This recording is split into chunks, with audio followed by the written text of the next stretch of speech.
my enthusiasm for the outstanding K-Bar Marine Combat series of knives. I absolutely love them. I said as much in a multi-part series of videos. You can see an annotation there talking about the blades, different versions, couple different makers.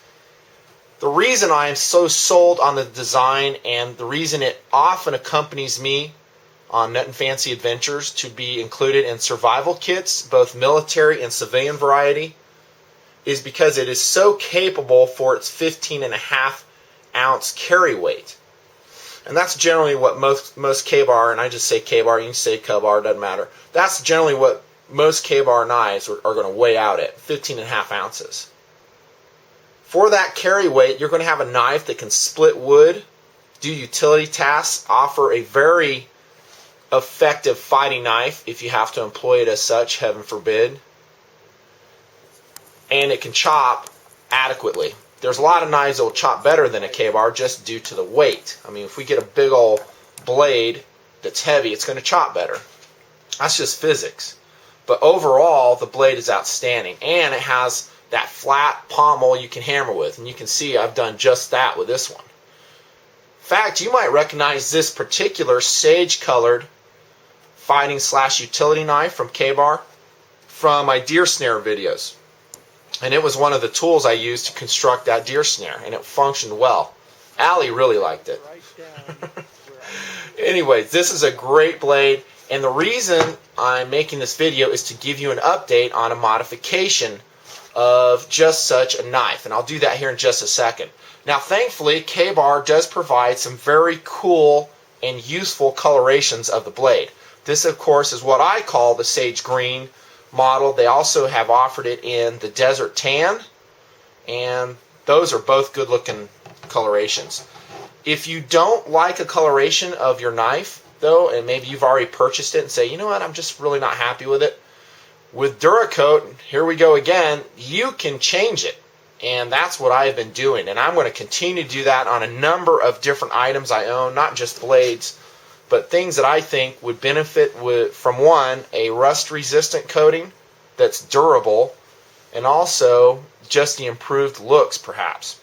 Now, I'm happy with this knife right here. I like the looks. I like the black contrasting against the Kraton G handle. By the way, I love that handle. It's comfortable, functional, not overly sticky.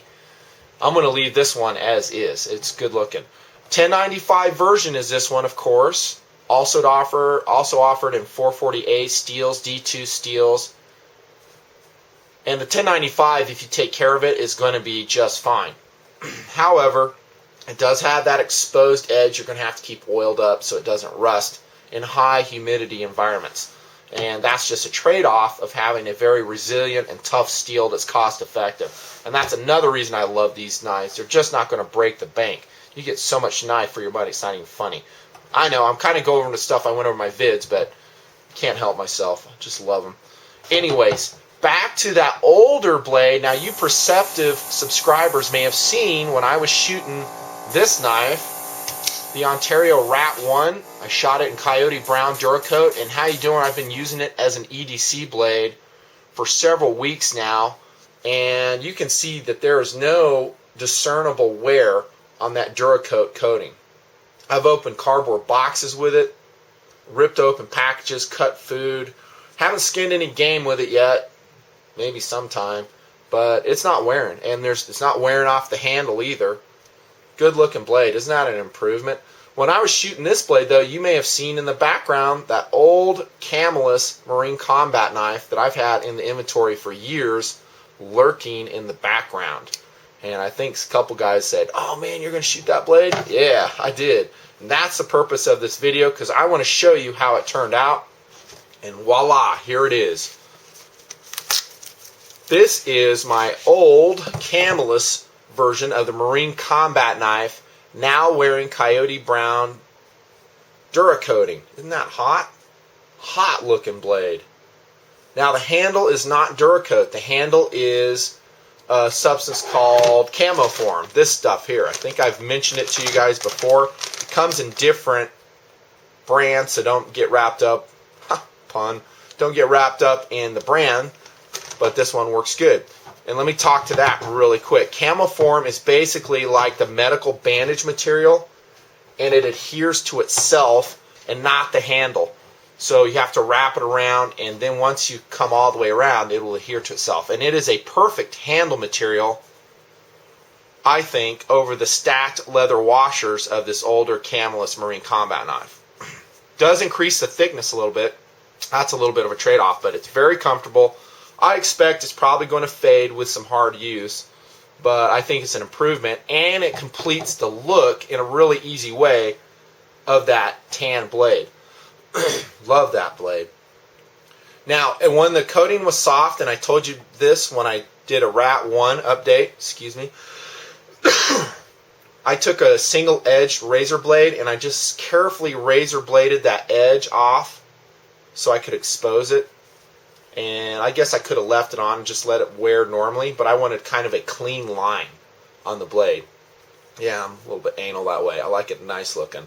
And then that's a sharpened upper clip on that Camillus. I had that done. I don't do that on all my Marine Combat knives, just this one. Now, this has cured for several weeks, and I actually took a screwdriver and tried to scrape some DuraCoat off. Not with the sharp edge, just with a flat edge. You can see my results here. Let me put this here so it will focus. It basically didn't scrape off, is my point. So I am inclined to think that DuraCoat on a knife blade is going to be pretty durable. Once you let it cure, and let it cure for a while. Don't go out and use it even within a week. I'll give it probably a good 3 weeks to cure in a warm environment, and then I think you're going to be pretty happy with how it wears. That's not to say it's not going to wear off. I really expect this will probably wear and chip with hard use, and I intend to give this blade some hard use as time goes by. But I'm really happy how it turned out. Did the crossguard too, did the butt cap too, and again, for preparation, I sanded these areas with 440 grit sandpaper, then completely degreased them. Now, a parkerized finish like the Camillus, I really didn't sand that, and that was the blade, even though a lot of it was worn off. I just degreased it really well, and parkerization actually accepts that DuraCoat really nicely. If you're working with a smooth blade or a smooth metal finish, kind of like that Rat 1 folder, then I heartily recommend, and so does Lauer Weaponry, that you prep that surface either with sandblasting, with a fine media, or maybe sanding. And that way it's going to adhere well. And then you can use their phosphate treatment too. Maybe that'll help it stick on better too. I'm always learning about DuraCoat, and these are my first projects at it, but I'm pretty happy. There you have it. That is a Marine. Oh, there's your sheath. That's that old Eagle sheath that I showed you in the review video. And no, of course, didn't shoot that with DuraCoat. I could camo form that really easily and complete the overall look, and I might do that later. Boy, those make a nice matched pair, don't they? Nutnfancy. I'm going to post this as actually a response video to my original K-Bar Marine Combat series of videos. I'm really happy with that. Thanks for coming along, guys.